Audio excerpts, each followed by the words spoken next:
Hey everyone, welcome to this special edition of the Stable Minded Podcast. I'm your host Bob Griffin, and along with my co-host Gabby Greco, we would like to thank you for tuning in. The idea for today's episode came after so much amazing feedback around Betty Kregor's first appearance on Stable Minded. While talking to Donna Smith about how much great feedback we were getting, she told us that the Monarch Show Series National Championship would sponsor a follow-up discussion with Betty. We would like to thank Monarch for their belief and support of the IASFA initiatives like this podcast that strive to make a difference in not only our association and its members, but our entire show horse community. Real quick, if you haven't already, go back and listen to Betty's first podcast, Mindset in Motion. And for those of you who have, I hope that you've already taken the disc test on Betty's website, straightshotinc.com. It's a free test, so you may as well take it. And hopefully you've tried out some of the tips that she gave in that first episode, such as starting a notebook, maybe starting a vision board, putting together a video, or creating a mantra. Our goal today is to give you the feel of what a second session with Betty would feel like. You get to step inside 4 mini sessions with Betty and one of us that scored highest in a specific personality type. To pull this off, we've gotten some help from 2 friends of ours, Alex Fisher-McMenamy and Chris Harman. And along with Gabby and myself, each of us scored highest in a different personality trait on the disc test. And one more thing before you hit the fast forward button and skip to the discussion on the specific personality type that you scored highest in. Remember that we are made up of some percentage of each of the 4 personality types, and Betty teaches us that we are trying to create an equal balance among each of them. That being said, hopefully you will hear a little bit of yourself in each of our sessions and can find a takeaway in all of them. And now, let's kick things off with Betty and Alex Fisher-McMenamy. Alex grew up as a junior exhibitor riding and showing on the IASFA show circuit. She parlayed that experience into becoming a professional horse trainer and riding instructor, now with over a decade's worth of experience. She scored highest in dominance, or what Betty likes to call her lions. People in this group are driven, competitive, and can be focused on results. And now, here's Betty and Alex. Alex, what I do in general as a performance coach is we're going to kind of get into your profile as a competitor and then look at some strengths and weaknesses. And my whole thought process with my job is to get everyone to find a little more balance. In other words, a balanced mindset is more of a professional, cool, calm, collected mindset. So my whole goal is to kind of ask you questions and see how much dominance you have.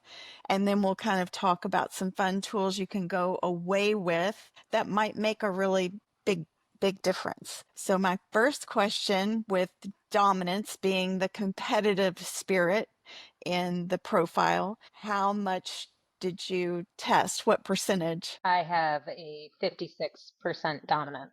Okay, so you are definitely one of my lions. 56 is getting up to the moon and back, which is awesome. There is never any bad profile, but that just means that your strengths, we'll start with those, and you can chime in at any time. You like a challenge? Is that true? Yes. You are a very competitive spirit and dream and think and want to win. Yes. Think about outcome a lot, the ribbons, how you're going to do. Performance is important. I would say most of the time, yes. I have a question that bounces off of that, actually. So I was reflecting on this past weekend at the show we were all at, and with dominance and being worried about ribbons per se, because I would say if talking to a lot of students, that's one of the largest things that you can link dominance to is your performance base. Did I get a blue ribbon? And leaving with that. And I was in a situation where I was showing a horse for a client, and on looking back at my performance, I always enter a class kind of thinking to myself, I could win this. But I was second in the class, but I didn't leave disappointed in myself per se. So I don't know if that's a little emotional maturity, if it was the fact that I had to turn on my professional brain since it was a client's horse, or if it was, I don't know. That's where I guess I'd look to you there. What is your second highest trait? Not to get kind of in the weeds, but what is your second highest number? Is it S by chance or influence? It's not. Okay. Influence was higher, so you're a DI. then. Okay, that answers that question. So you're super competitive, but a layer behind that is wanting to please and make peace and just kind of go on and be able to kind of get over it a little bit easier and rationalize things and be positive. And it was a client and kind of go on with it. If so, that kind of that second layer of your personality being wanting to please, a cheerleader yourself, staying positive, that helped you get over that. Where if that was lower, then you'd kind of have trouble. So,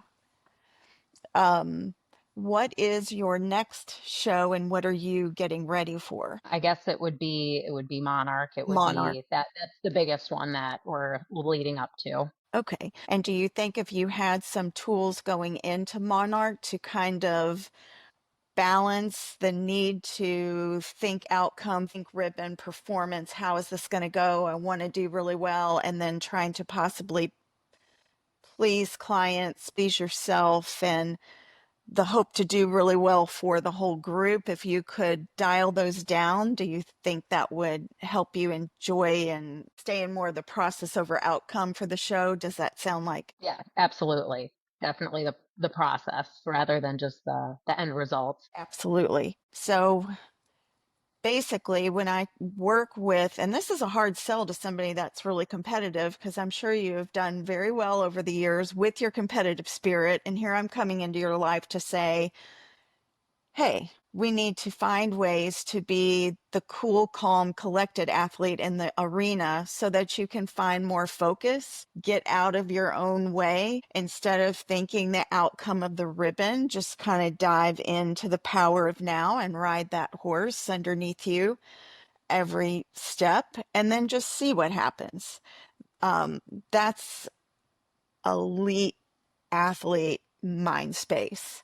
And it's fascinating because we kind of always think it's opposite of that. Like, you want it bad enough, go get it, and all of that. And that's kind of opposite of what I preach and that I learned from Olympian athletes is you want to let go of outcome, just want to kind of find a chill frequency, let all of that go and go and execute. Execution is loss of space and time. And lions, as we know, which I was one with golf, we're pretty revved up, a lot of frequency, a lot of clutter. And, we want to try to find some tools for you going into Monarch to kind of settle down. So, Sounds great.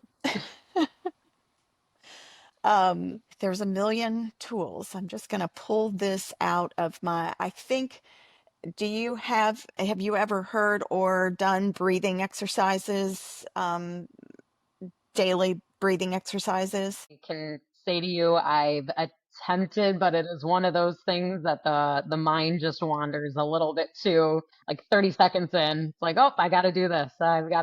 This happened 3 days ago. So breathing is the number one way to calm heart rate, blood pressure, mind frequency down so that you can execute something. You'll see a lot of, next time you watch your favorite athlete on TV, you'll see that. So being competitive, we kind of rush through things or think whatever, if you can make time to incorporate breathing into just your daily work at the barn for the show and then pre-show before you compete.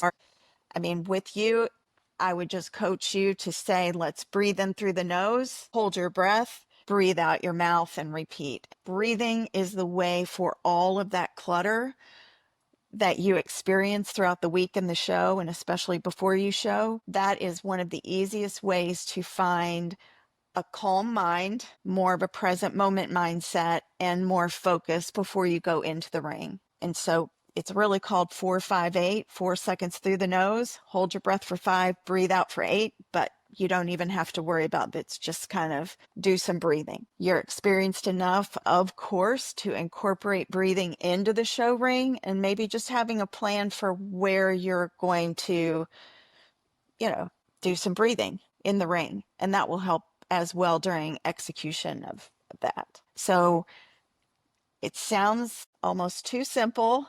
And it's so simple that we forget to breathe. But if you will incorporate that into your Monarch week, you will be really surprised if you'll try that. Another tool is just what story are you writing? I would assume at 52%, you are plowing through the week headstrong. You have a lot of grit about you, I bet, and you're just going to make things happen. You could say that. Yeah, I know that about Alex. She is gonna get stuff done. Yes. It's a great gift to have a lot of that. But when you get too much of a great thing of plowing through and um, it can become really quickly where you're in your own way and things get on a roll of not going so well, and then it comes back and you kind of are on kind of an inconsistent pattern of your feelings or whatever. Does that happen? Yeah, I'm like trying to reflect on certain situations, but I'm sure it's things are great, and then one thing happens, and then it's just the switch of the mindset there. Yes, and usually it comes from my lions have a lot of emotion within. And if we can kind of think logic over emotion and kind of calm down for the week and stay more present moment and in a schedule, in a task list, live more present moment and less emotion, you're going to have like the best week you've ever had. So it's kind of like looking at the story of what is the status quo as a lion. And if we can kind of calm those frequencies down, live a little bit more by a task list, which is logical, staying in this moment, controlling the controllables, because as lions, we like to control a lot, and write a story of what process can I set up for the week and trust that process, and I'm going to have a great outcome without stressing over the outcome. So, how do you write a new story? Sometimes mantras are good, one phrase, coming up with a phrase for the week to kind of live by. My lions sometimes don't like notebooks because it kind of forget about things. Or like me, it's like, why do I have to write things down? I'm a golf pro. I've got it in my head. But writing things down sometimes brings a calmness and less emotion. You're just going to follow a schedule, follow a mantra, whatever. I think just kind of thinking about what story do you want to write that's a little bit newer, a little more chill, and kind of adopt that. So how's that for two tools to kind of, work on? And as I understand, you're not only a trainer, wearing the training hat, but also showing horses for clients, correct? Yes. So just experimenting with trusting me that being calmer for the week is going to bring you an execution mindset to get a lot more done for the week successfully. No, that definitely all makes sense. And I am an obsessive list writer. So you saying that, putting it out, following a bit more of a schedule, that definitely is a tool that I already use. But what you were mentioning before, being a lion, saying to yourself, why am I writing this down? It's all in my head. So when I was listening to the previous podcast that the three of you did, one thing that I was trying to think more about my teenage students and whatnot, and how when I was 14, 15 years old, especially probably with a similar disc score to what I have now, I, I would not be one to pick up a notebook and journal about my feelings or anything like that. But for someone else who is higher in influence, steadiness, compliance, they might enjoy that. But that I feel like seeing that that's something that I'm resistant to would definitely be something that I could benefit from. So is there a specific prompt or two that if a lion wanted to get a little bit of their emotions out on paper prior to showing or prior to their week ahead that you would suggest using? Yes. Journaling is a great way. Get all your frustrations out, your, as lions, we dream that's why we're in it, is to compete and win and try to get your frustrations out about, sure, it's great to win and have all of this competitive nature of wanting to put everything I have into things. But maybe we can direct that towards practice and develop some goals and try 10%, practice 10% harder, but learn to let the show just go.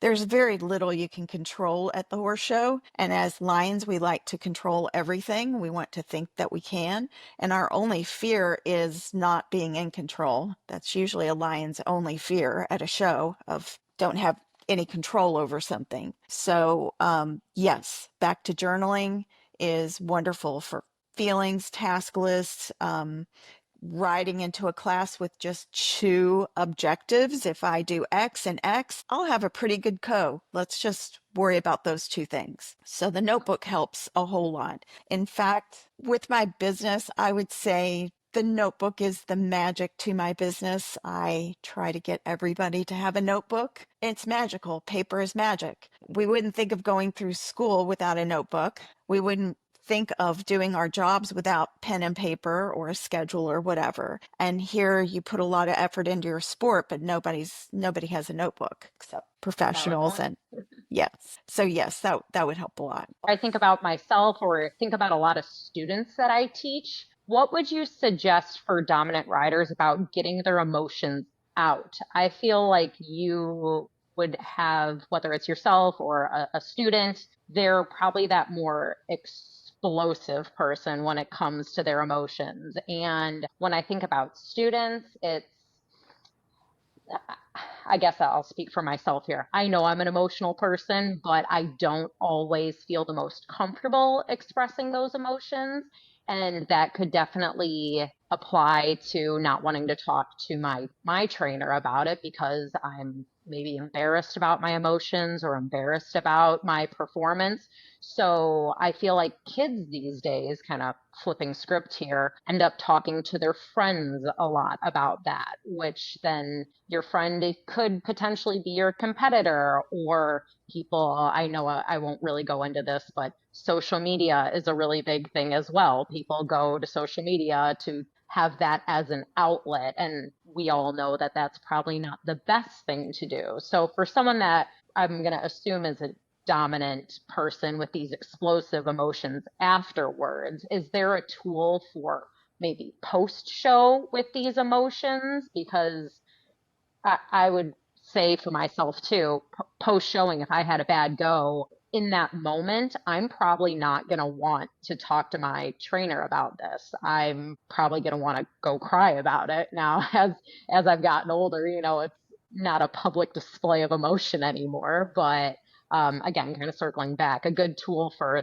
more of those post emotions. Yes. So definitely both the D and the C's are the ones on each end of the spectrum that can feel a lot of emotions. The C's are going to feel a lot of pain and let down, and it's a lot of emotion. Then the D's are just going to be flat out mad at themselves, mad at the judge, mad at the circumstances, mad at whatever, find something to be mad about. What I get people to try to commit to me about is that if you are feeling emotions, it's not good to start talking right after you get out of the class. To set an alarm for 40 minutes, 45, an hour, whatever, and just not even reference things until you have calmed down to be more logical about the strengths and the weaknesses of the ride. So just basically don't reference or do or try to fix or try to do.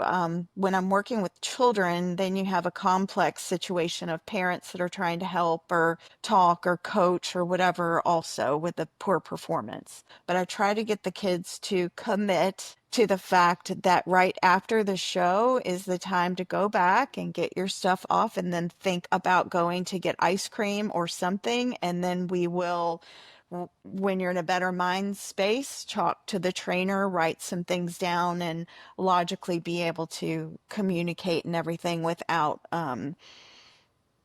being upset, crying, and so on. And little by little, they start to realize that when I'm working again with someone at the elite 0.05% talent level, they don't do that. They don't explode. We think they do. We might see them on a game or whatever, but it's gone in 0.5 seconds. They're not doing that after the game. They separate their self-worth and who they are from their craft. And I think as amateurs, it becomes, well, I am the person if I'm winning or what or how I do. And it kind of brings up all that emotion. So if you kind of get to the point where you're not referencing it right away and you learn to calm down about it, it'll become a process of getting better with it. Does that make any sense? Definitely. I'm really happy that you just linked the dominant and the compliant people, because I was just writing down, do you agree? Because I feel like there might be some overlap there. And I sent the disc test to a number of students, and the ones that I can look back on and think, okay, this person after they show has a ton of emotion, a ton they want to talk about, and a ton they want to get off their chest. And it showed both the dominant and the compliant. So I'm happy that you just touched base on that. Yes, and I have an equitation rider that sets an alarm for an hour, and so on. And you can set alarms. You can immediately try to go do something like, ice cream or go have some fun and then come back. But the notebook, again, I keep referencing that. That is my magical thing in my business, because then they can journal and their worst strengths. There has to be 1 to 2 things that went right. Write those down and kind of concentrate on those. And then, of course, write down what didn't, and then develop a plan for this next week and create a little glimmer of hope that we can fix that. And then my favorite speech for my high dominance is what my mom used. I didn't like it when she gave me the speech way back. I was a all-American junior world champion, blah, blah, blah, grew up in golf, high level. And, she had the speech about the fact that, again, this is a journey. And if you just keep winning all the time, that's not learning and growing and progressing in terms of being able to be prepared when things don't go well in a national or an international setting or whatever. That when unfortunate things happen, it's actually a gift with a big red bow around it, presenting itself to where you can work through it, so that then in maybe a bigger situation, it's not going to happen because you already went through that. So that is also an elite mindset of looking at things, if you want to get really zen about it, which is, when you're a top 6 draft in the, NBA, you're going to think this way, where there really is no failure. And a lot of people are like, what? That it's learning experiences. Okay, I didn't really fail. It presented itself as something that, as a gift that I need to work on so that I can be even better. And when you start to develop that cool, calm mindset, looking at things like that, you can achieve anything. And then the last thing I'll say too is put your direction back to your horse. Your horse really doesn't deserve. They're doing the best that they can. And if you can kind of start thinking in that, maybe that will also limit the outbursts or the emotions or whatever, that your horse doesn't quite deserve that reaction. This episode is brought to you in part through the generous support of the Monarch Show Series National Championship. It's their efforts to build a better, stronger, and more inclusive horse show industry that makes projects like this podcast possible. Make sure to join us for this year's show in September at the historic Illinois State Fairgrounds in Springfield, Illinois. For more information, go to monarchshowseries.com. Next up is Chris Harman. Chris has been a client of mine for over 15 years, and she has owned and shown such horses as Champion the Foxy Prince, Highly Caffeinated, Champion Burnout, Credit Crunch, and is now taking on the challenge of a relatively young show pleasure horse, Calorama's the Frenchman. Chris scored highest in influence. This personality type tends to thrive on relationships, fun, and community. Betty says they're in it for the joy and camaraderie. And now, Betty and Chris.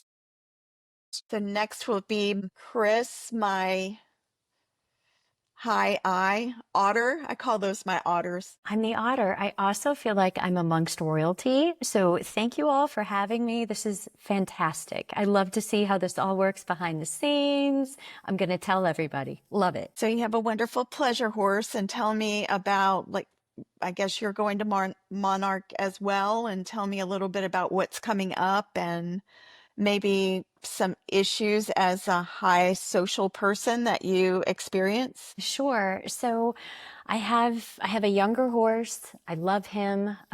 He challenges me in every way possible. I've had to hit the gym. I bought a Peloton row. I've had friends buy Peloton rows. We're all talking about it. He's great, and Bob is a great detail-orientated coach, which I need and I appreciate. One of the challenges that I have is I learned a long time ago that Bob gives me a set of rules and he gives the horse a set of rules. And as long as we both follow the rules, all goes well. My challenge is it takes a lot of intention for me to slow down and focus on the details and the mechanics of the rules to get the job done well. That's been my biggest challenge. And this horse tells on me, Betty. He tells on me. If I am not following the rules, everybody watching is going to know. Oh my gosh. Okay, so what was your score for influence? What was your number? I am 37%. Okay. So, high I is someone that has a big motor inside with lots of thoughts. You're able to take in a lot at a horse show or take in a lot at practice. Being a high I, you're a connector. And it was kind of funny, you started out talking about how much you love your horse. My connectors, high eyes, have a different relationship sometimes with their horses of a true, like, love, like strong, correct? Because Correct. you're a Yes. connector. And that's wonderful, but sometimes that also can become a weakness where you want things to go so well that sometimes backfires in that. And Bob might not even realize that, how strong of a connection you have to your horse.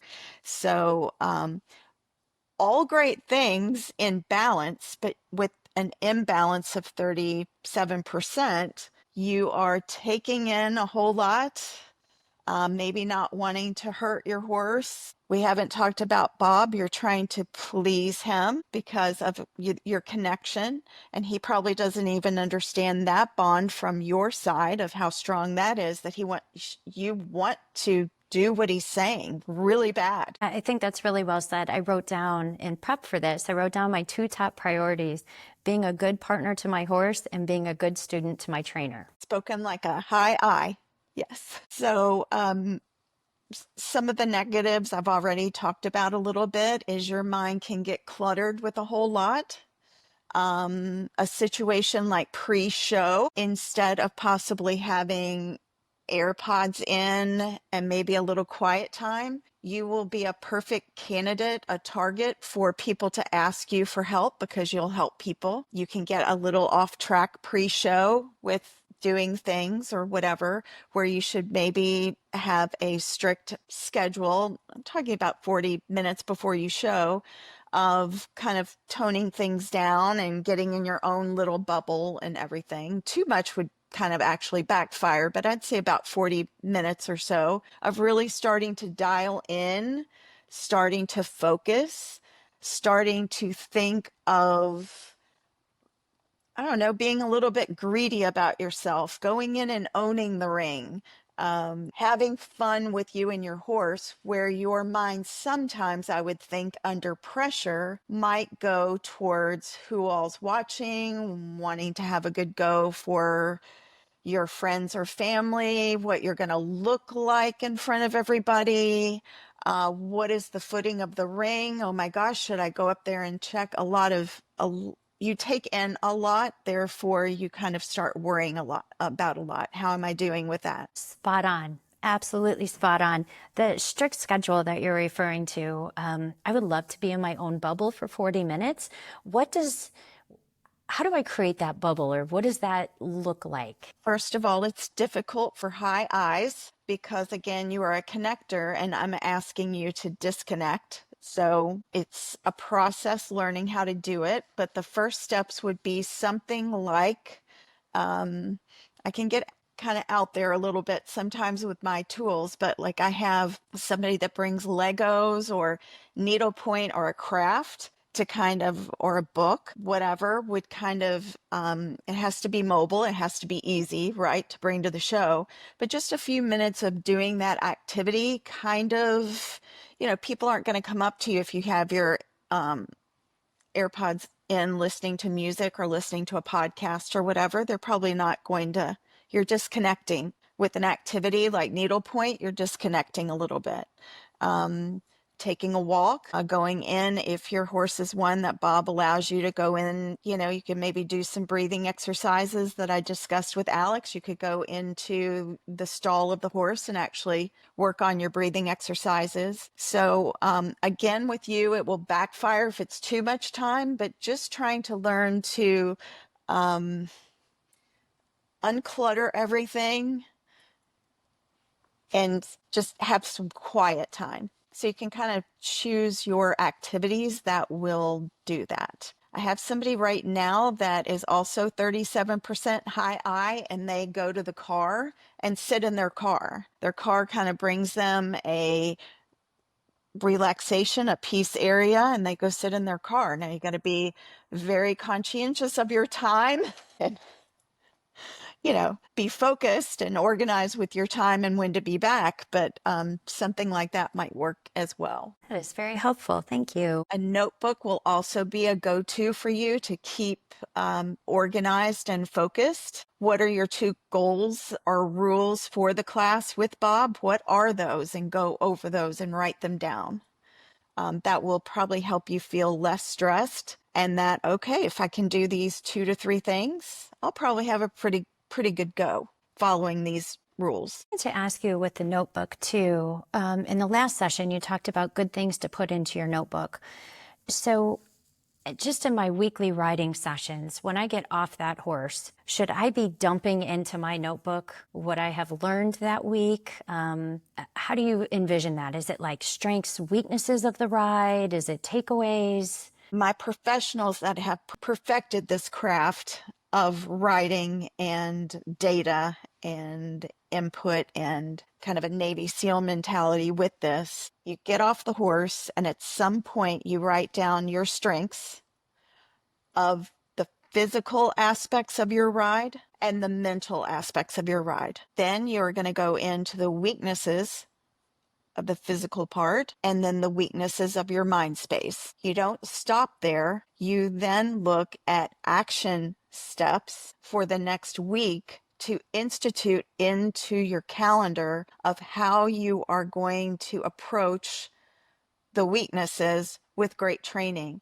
And this is where, with the right instructors that have the time and are willing to, just a few minutes of, sure, this is what we're going to work on this week to target those weaknesses and build on those strengths. And can you imagine the rider you're going to be in a year taking that approach with your notebook? I mean, it's golden. So if you're open to that, that's a lot, but you could make it fun with stickers. You could make it kind of fun with colored pencils, colored pens, jokes, stickers, kind of make it a fun thing. And then, Betty, am I going to log my strengths, weaknesses, and action steps regardless of whether I ride my fanciest show horse or I do a lunge lesson on, the school horse? If you're super committed and willing to do it and wanting to really advance your mindset and craft and get better, yes. Catalog everything. Yes.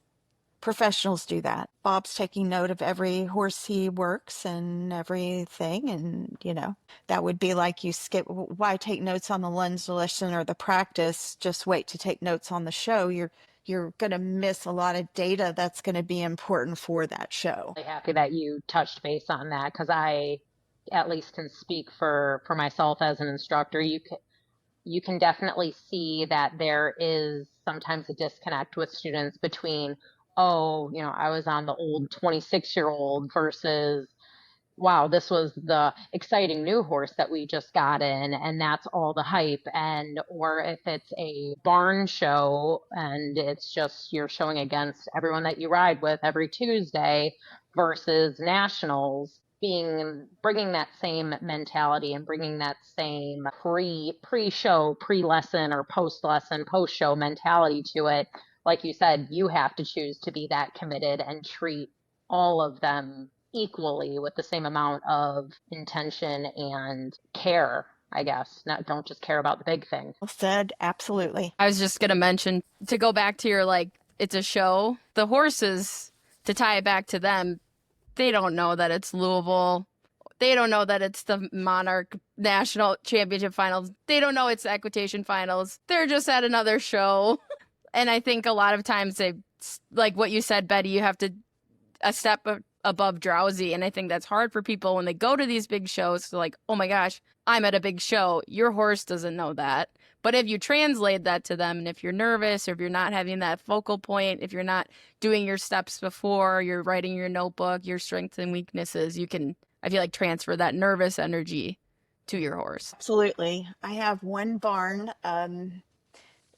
They take this very seriously, where everyone has to kind of, the parents have to leave at a certain point for everyone to kind of dial down and everything. They're really intent on the energy before showing needs to be as calm as possible. Therefore, you can socialize and talk for a little bit, but now it's time for everybody to leave. And that sounds, a little brutal and everything, but it works wonderfully because it kind of dials down again rather than everybody around making it, building that energy. And a lot of people come to watch with the bigger shows and whatever, and you just want to do everything you can to keep that tension and stress, and that it's a bigger show or world championship and qualify this and that, and keep that down. So I think they're in their second year of doing that, and it has been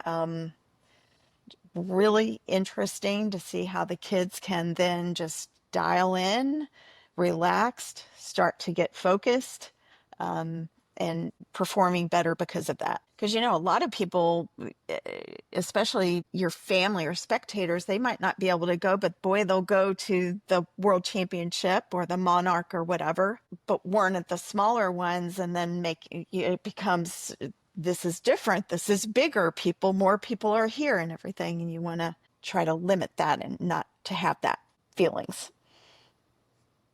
It's hard. All these things I'm talking about are not easy. Can I ask one more quick question?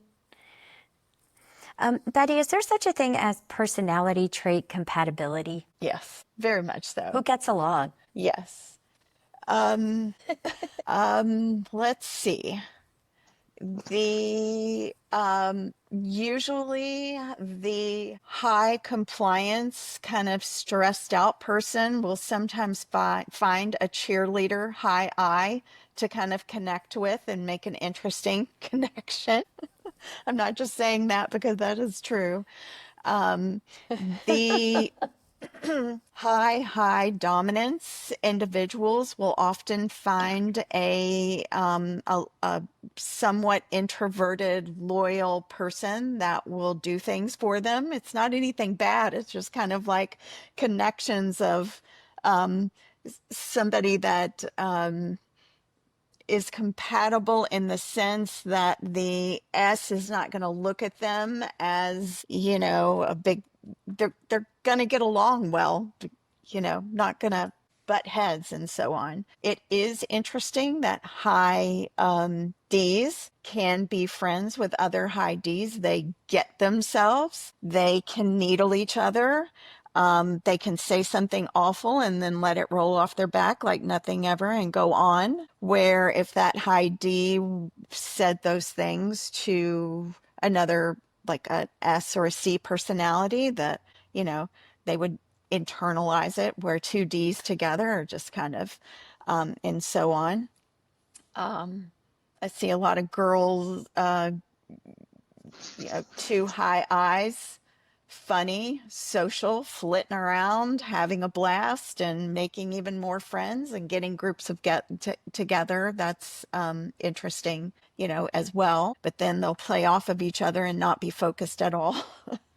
So those are some examples. Love it. May I ask you another question? Yes. In your previous podcast, you talked about when we go into the ring and compete, we want to be one level above drowsy, I believe is the word you used. And that makes a ton of sense. My question is, how do I go in with a one level above drowsy mindset into the ring, but maintain the balance of still being sharp and alert? Ooh, good question. So it is kind of confusing and a myth that the harder you think, the better you're going to do is a myth. That's not sports science. What sports science proves is that a mind that's low megahertz, that's dialed way down, is a clear mind that activates the subconscious mind. The subconscious mind is where athleticism is, intuitiveness, balance, being able to do 30,000 things at the same time without stressing, without just autopilot. And it's also where your training just kind of comes out.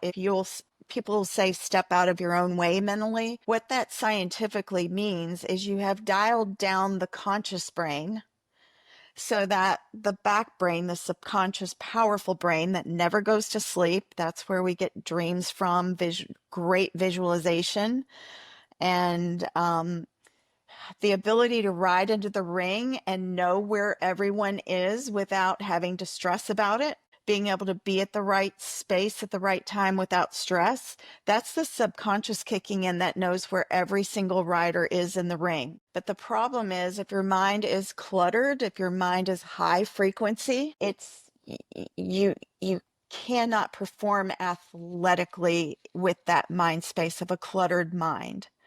So your question was, how do I be just above drowsy to enable that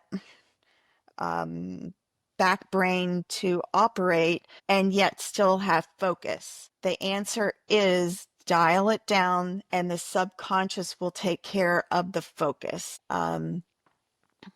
Formula One race car drivers, professional bull riders are famous for just dialing down so much and then just put it on autopilot. So is that when you're saying the drowsy for maybe someone who's just started riding or they haven't necessarily gotten into showing yet, is that something that us as instructors, when we say muscle memory, is that a more basic term for what you're trying to describe then? Yes, when you say let's let just let your muscle memory kick in, that means turn your brain completely off. Nothing upstairs. Let the muscle memory happen. It's really the subconscious mindset. The subconscious has brain mapped everything in your life. Scientists don't even understand the subconscious brain. It's so crazy powerful. It has mapped every single thing. It never goes to sleep. Tom Brady, football player, was famous for talking about the subconscious being able to read the field with, thousands of fans, the noise and everything, but being able to read the field and hit the receiver. How do you do that? You don't think about it. So that's a great point.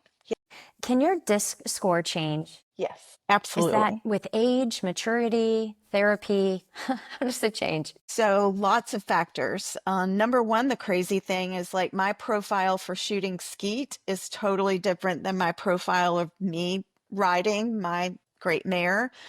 You put me on the golf course and I'll totally Jekyll and Hyde, into a high lion there. I'm going to walk and look like I own the turf and that nobody can touch me. In the barn, I have trouble finding that confidence, right? Walking in, it's like, oh gosh, So you can be different in different areas of your life.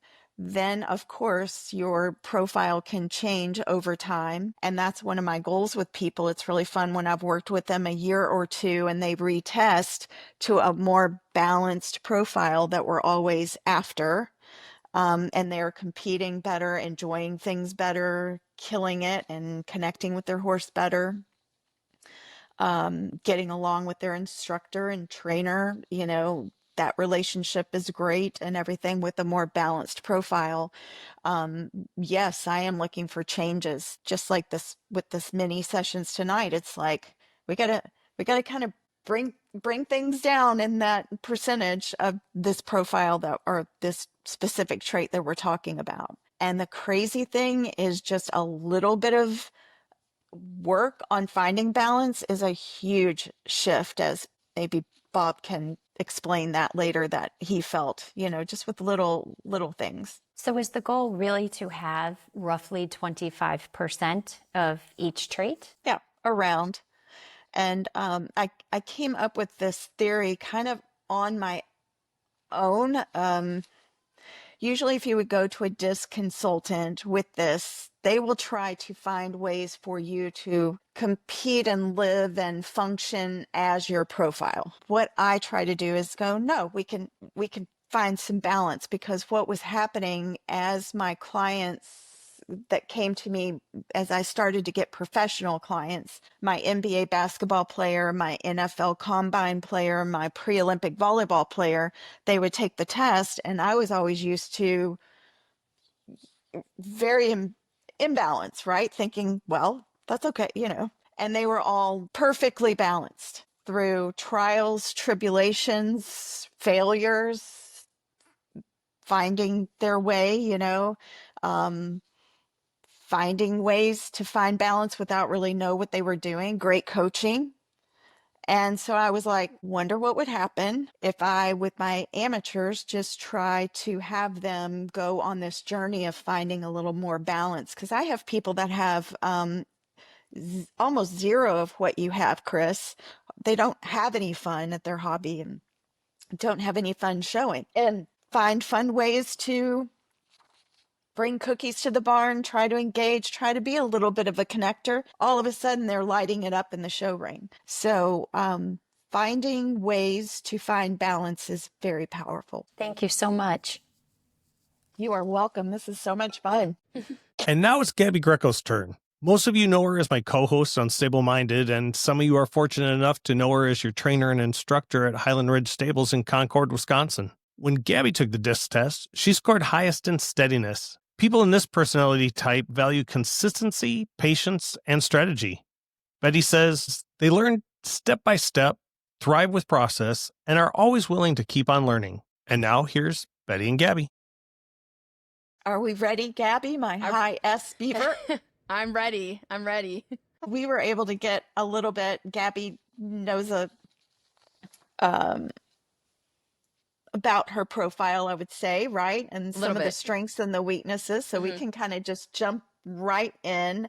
Do you want to share with them what you've kind of learned about a strategic steadiness trait is, what that is and feels like? I got a lot going on in my head always. I mean, you remember, but I mean, I kind of put you on the spot there too. It's all good. Yeah, 42%. So I think knowing how I am, very chill, almost to a fault sometimes. And I think just, doing this, I'm trying to remember what you said, Betty, of like the strategy of that and showing. And I think sometimes I need a little bit of the dominance thing, because I don't go into stuff like thinking, oh, yeah, I could win this class, or I could, like what Alex says, like I think I'm the opposite. And I think I need some of that sometimes. Or even with like I'm teaching people, I'm like, well, they just do all this stuff correct. I mean, that's good, but yeah. So Gabby is high strategic steadiness trait, which is a processor, thinker, patient, loyal to a fault sometimes, wanting things to come in a certain order or process where she feels comfortable learning that way. Those are all very positive, especially for equitation, for horsemanship in general. Like, it's easy to work with an S that kind of looks at things like I am on a journey to learn. I'm a student of the game. This is a blast. I'm going to be patient and go through these years of horsemanship and building my craft. Where as a lion, we kind of want to plow through that and not have the patience to do that. So there's a real advantage to being high S. You're smart, you're strategic, you're always thinking, but with so much of a great thing comes overthinking, analysis. What is it? Paralysis through analysis. You can get stuck mentally. You can actually think so much that you back off of being aggressive because you've gotten yourself in such a state of thinking and overthinking, and you start to back off and have self-doubt and turn a little bit negative. Correct? I think we talked about that. And that kind of makes us, I say us because I can be this way, where, you start thinking so much about something, then you kind of back off of it. Lose that dominance perspective of stop thinking, just get it done. Get it done. I think we talked a little bit about how confidence is simply a feeling of self-appreciation and that you can do something coming up. And when you tend to overthink, that is that cluttered mindset that we've talked about. A lot of frequency, a lot of thoughts, and confidence can kind of drift away really quickly. So learning again to dial down all of those thoughts, simplify things a little bit, helps performance because then you've kind of gotten out of your own way and you can be more dominant that way. One of my questions is that I find with a lot of people with your percentage, how can you get self-talk, get negative pretty quickly when you're in kind of that hamster wheel run of starting to overthink before the show or before leaving for a show? I mean, I think, yeah, now that I think about it, for me, the looking online at classes, right, especially for my clients, it's like, oh, yeah, well, they could do well if they did all these things correct, but if they do this thing, then they're not going to do so well. And it's like, well, it's not exactly true. And I mean, and for me as well, it's like, well, if I show this horse and I do this wrong, then it's over for me. I think, yeah, I mean, it can kind of sometimes get in the way a little bit, and I maybe subconsciously think like that. Like, I just kind of just shut down. I'm like, okay, well, this isn't gonna go well, so then it's just gonna, whatever. It's already over before it started. Yes. And that's what high S's, that's one of the big weaknesses. And you just said it beautifully, how it can happen pretty quick by just looking at a class list or who's going or whatever. And you can be 2.5 seconds later doubting things or, oh gosh, this isn't going to go well or whatever. There've been Olympian studies about self-talk being one of the slim edge things that is the difference between the gold medalists and everybody else. Self-talk is probably one of the most instrumental things in mind space of sports. Is how do you really talk to yourself? Are you calling yourself an idiot? And oh my gosh, we could never beat that horse. So what am I didn't know they were in my class. This isn't going to go well. And sometimes we're not even aware of it, how negative that we are. And that's where the notebook can also kind of come in, just that doodling, journaling, kind of writing things down. And when you see the frequency of your hand writing some real negative things, it's powerful. And you can kind of finally wake up and go, wow, but at least you got it out, and then you can rip the paper and rip it up and throw it away, and then put in 5 positive statements about positive self-talk. Mhm. And some of my high S's, it's hard for them to do because you're so smart, you're so strategic and method and everything, like a book. And they look at me and they say, you're telling me to basically lie to myself, though, because I really feel like we don't have a chance against this, or whatever you're thinking or whatever you're doing to yourself. And I'm always like, yeah, I am. I want you to replace the negative thoughts with positive. And yes, at first it might feel like you are kind of rose-colored glasses. I'm kind of fibbing, talking, is that not real? But somebody that's on TV for what they do, their ankle might hurt so bad they're about ready to cry, and they tell themselves there is no pain. I don't feel it. My ankle is fine. I'm not going to die. And it's not there. And they just fill themselves with positive self-talk and go on. So self-talk is something that you could really try. I work on that all the time myself, just starting to be aware of how you really get real with yourself, how you talk to yourself. And Michael Phelps had a fun, he's high S, the famous former swimmer, Olympian, and his coach had him through every doorway the year before the Olympics, every doorway. So you think of how many doorways you walk through in a day. He would say, I'm the greatest swimmer ever. And we are, at the end of the day, what we think and what we say. And so with your craft of writing and teaching and showing and all of you all, what is your story? What are you saying? What do you believe about yourself? And when you start to change that, and we haven't really talked about the 1,100-pound partner or the cute pony partner, they are craving for us to be leaders, confident, positive, and cool, calm, and collected, and then they're ready to go for us. But, when we're in an imbalanced state of stress and overthinking and not talking too positively, I see it day in and day out in my, they react. And I don't have to tell you all that. That's a good point. Like manifesting it like you said, through every doorway. I mean, thinking about every doorway, if you tell yourself, I'm gonna something, I don't know, basic for day to day. I'm gonna teach a great lesson today. I'm gonna teach a great lesson today. Like, I mean that, because some days I'm like, oh my gosh, I just can't do it. And then if I keep telling myself I'm gonna do a great lesson today, I'm gonna do a great lesson today, it really, I mean, yeah, just thinking about it and saying it out loud now changes your mindset and gets you amped and ready to go.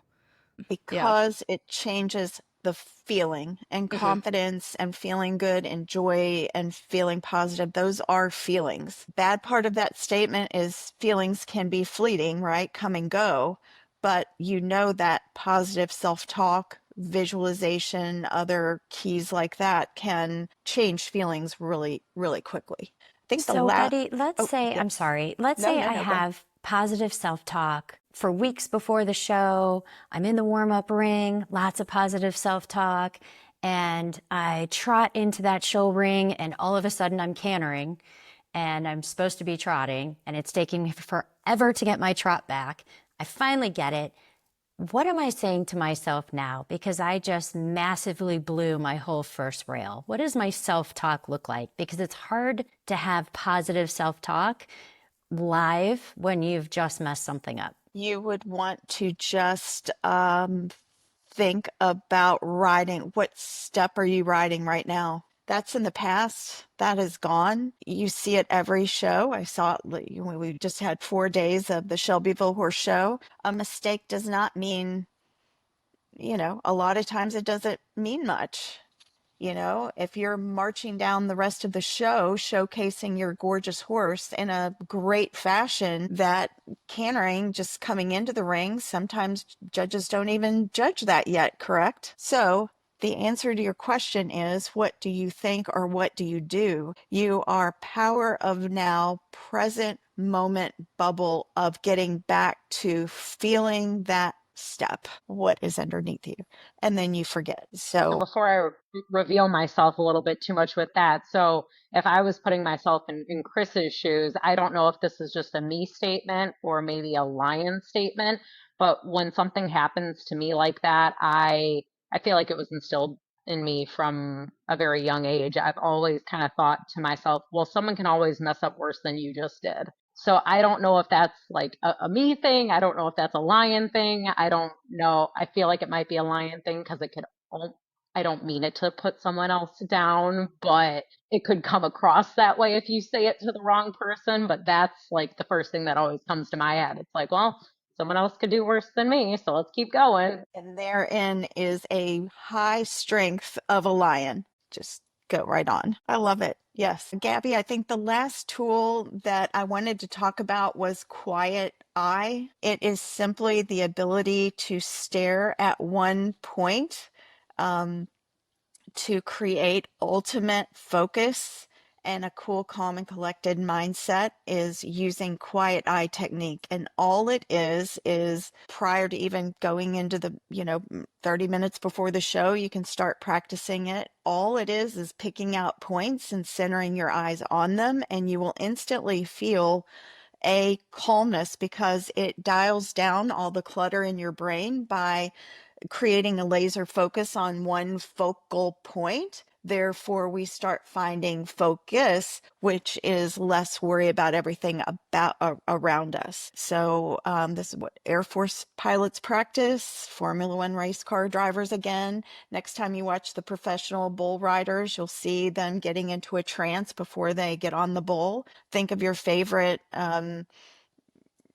trainer rider horse combination. That trainer is busting down the rail, driving that horse from the back end to a point. They're not looking down, checking their diagonal, or looking left to see what somebody's telling them, or they're not looking, and so they are using their eyes fixed on a point to create ultimate focus. So Gabby, quiet eye throughout your workday, throughout at the barn, working with students, that will really help you find focus all day too and not overthink. Yeah, that's a good. I need to implement that just to focus and get rid of everything else that I might be thinking about, or even like the next day, or what's going to happen in an hour, or even what happened previously in the day, and just focus on in the moment is yes. Yep.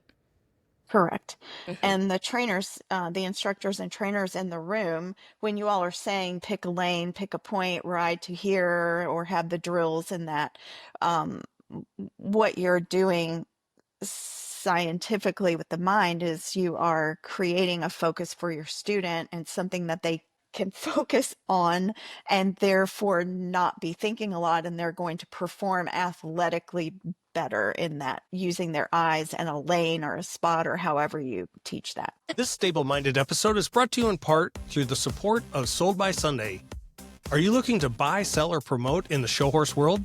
Sold by Sunday is your one-stop digital destination for weekly online auctions featuring show horses, equine embryos, stud services, tack, buggies, trailers, and even equine art and collectibles. Or use Show Horse Blast to promote your horse's achievements through their powerful email and social media exposure. Whether you're selling, shopping, or celebrating, Sold by Sunday's got you covered. Go to www.showhorsesales.biz or search Sold by Sunday to get started today. And now we've come to my turn. Some of you may know that I started working with Betty before our initial podcast. I knew that I allowed my years of practice ways of thinking to get in my way.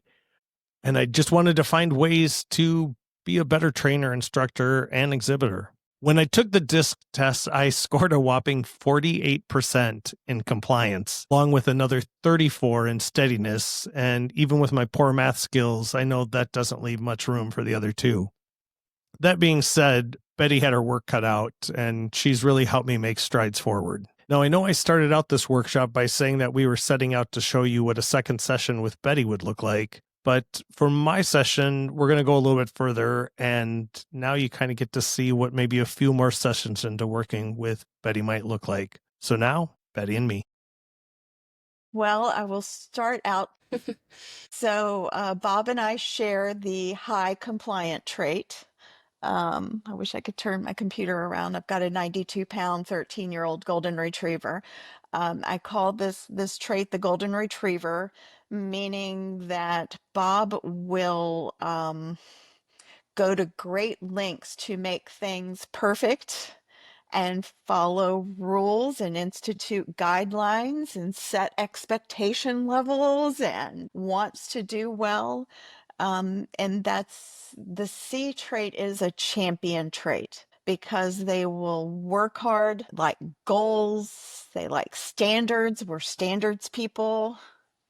And those are all great things, great things. The problem with too much, and what was your percentage of your first go round test? I scored a 48%. And He's very, very high.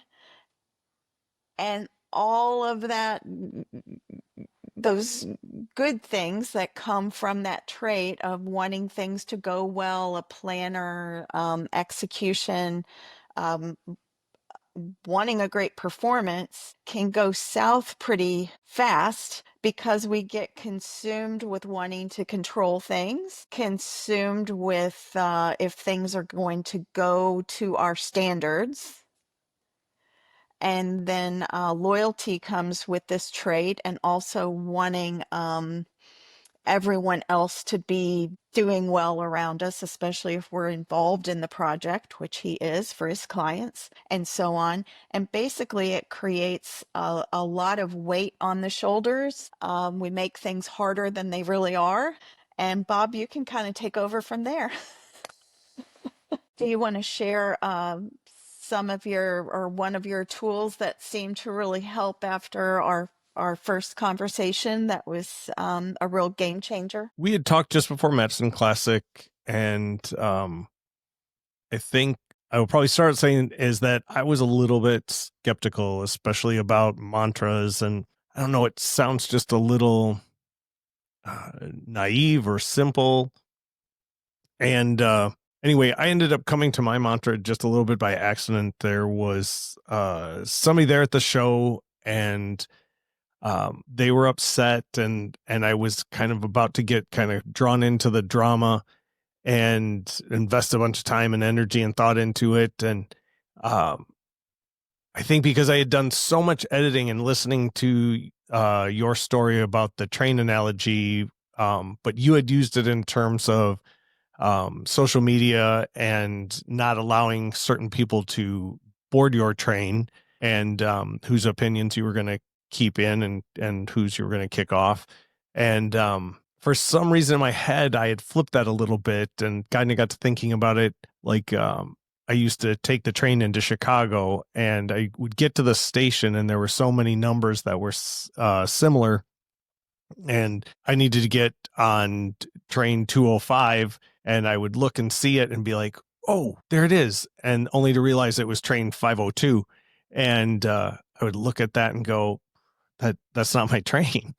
And that stuck in my head. And so as I kind of saw this drama kind of going down, and I was about to kind of get invested in it, I was like, that's not my train. Like, I don't want to get on it. It's not going where I want to. And so I just used it that time and kind of walked away from that situation. And then I guess I kept using it all week. Like something would come up or somebody would say something, and I would just start feeling a little guilty, or I was going to kind of get drawn into something that didn't feel good. And I would just look at it and go, it's not my train. And so as I continued to do that throughout the week, it really helped me kind of stay focused on what I wanted to do and not be distracted by all the other things that maybe would normally grab my attention, and I would get mentally and physically invested in, and allowed me to kind of keep focus and kind of dial down some of my anxiety and just, I guess, busyness. And then the second one, and Betty and I have talked about this, but because of our schedule at the horse show, I had the opportunity to show Susan Ashton-Brenner's world champion harness mare, Dreammaker's Chapel of Love. And I've probably driven her 2 or 3 times at home. And I was really nervous about showing her. She's been really successful, and I wanted to do a good job for Susan and for Tom, and I wanted to do a good job for the mare. I didn't want to let her down, and I really started to get in my head about it. And I just remember that you were talking about catch riders, and I was like, I don't think she needs any of this. And I kind of kept thinking about like the line that you kept saying about what does that horse need? And I think you were talking about it a lot when we were talking about catch riding in the first installment. And so I just kept trying to do that. Like, what does she need? And so I listened to Tom and tried to implement what he was telling me to do. And then I had a couple people coaching me on the rail, and Mark Utoff was helping me, and I was listening to his feedback and trying to implement what he was telling me to do. And in the end, that's what I did. And it helped me keep me in the present moment. And it took a lot of the clutter of my thoughts away and just kept me really focused. And it just let me try to be there for that mare and do what she needed me to do. And then the last thing I will say on that is, everybody who's listened to the podcast, and Betty too, is you've had to hear me talk about this all the time, is I keep trying to find a way to get back to really loving this like I used to. There was something in being in that moment and just thinking about that horse and what that horse needed, and kind of not letting that experience be muddied by my fear of not letting somebody down or possibly getting her beat, or, just anything going wrong. Just being able just to be there, and like it was a great opportunity. I was getting to show such a nice horse, and is just a blast to drive. And I was able to kind of push all of that other thinking aside and just be there and really have a lot of fun driving her. Love it. So you wrote a different story, changed the narrative. Love it. I love the story about what the horse needs too, because we haven't really, again, it's all about finding the chemistry and partnership with your horse or pony, driving or riding, and to kind of shift the focus to that in itself will help focus and help relieve a lot of stress and tension, and pay attention to what's underneath you or what you are driving and what that horse needs at that second. And then the outcome's going to be probably pretty good. I was wondering if you would talk a little bit about what you need to do to stay on track or to stay on this journey. For me, in the very beginning, it was kind of new and it was fun. I had some initial success, and so that gave it a lot of momentum, and it was kind of easy. And now, a few months down the road, I've had good horse shows and not as good a horse shows. I've had good days in training and not good days in training. I've given good lessons and I've had some really bad lessons. What do I need to do to keep this momentum going and keep moving forward in this process? If you can kind of adopt looking at the physical part, like we take lesson after lesson and go and ride, trying to improve our physical game of it, correct? And we know to put the hours and the weeks and that work hard. Are you willing, though, with mind space to work on that as much? So if you kind of look at it like that, it will create the incentive to attack it, so to speak, and work on it like you would anything. And then it takes time. And yeah, you might, maybe you forgot to write in your strengths and weaknesses of each ride for 3 times. That's okay. Just get back to it, and you're going to wake up and realize you are creating a process and sticking to it more. And then the better performances are naturally just going to kind of come to you without. I always tell people sports are brutal, just brutal. It's like the more we work and the more we try and the more we go around, it's like it's elusive. It goes away. But the second that you kind of let the outcome thoughts go, let the dreams, now I'm good about dreams of Louisville and winning in January. Those are called goals. That's okay. Throw those out, do a vision board, whatever. But then we dive into the other 364 days of process and just dive into that, and the great things will happen. So to answer your question, it's tough. It takes time. You might slip a little bit and then get back on the train, but just kind of creating that commitment and a schedule, for the mental game. Gabby, to your point of kind of changing self-talk, like right into my notebook is starting out daily with 3 things to be thankful for. A game changer, the way I look at my day, if I can do that. So I write that down as actually a to-do. I mean, how crazy is that? That I have to write down to be positive, but it works. Mm-hmm. Gives you an outlook for your day, a guideline for your day to not backtrack and have self-doubt or negative talk about yourself. Yeah. Yes, because what is the book? The Secret. It's a great book about the frequencies that we put out are going to attract. We are what we think, we are what we say, that it actually attracts. We attract that. Going to have a bad day. My mare's going to be game today. It's 52 degrees. Oh my gosh, is she going to run off? Am I going to go, oh gosh, oh, now it's raining. She hates puddle. Oh, I'm not going to have a good go. Get out my notebook, see the 6 years of notes. Like my daughter Molly always kids me. Yeah, Mom, you should have it by now.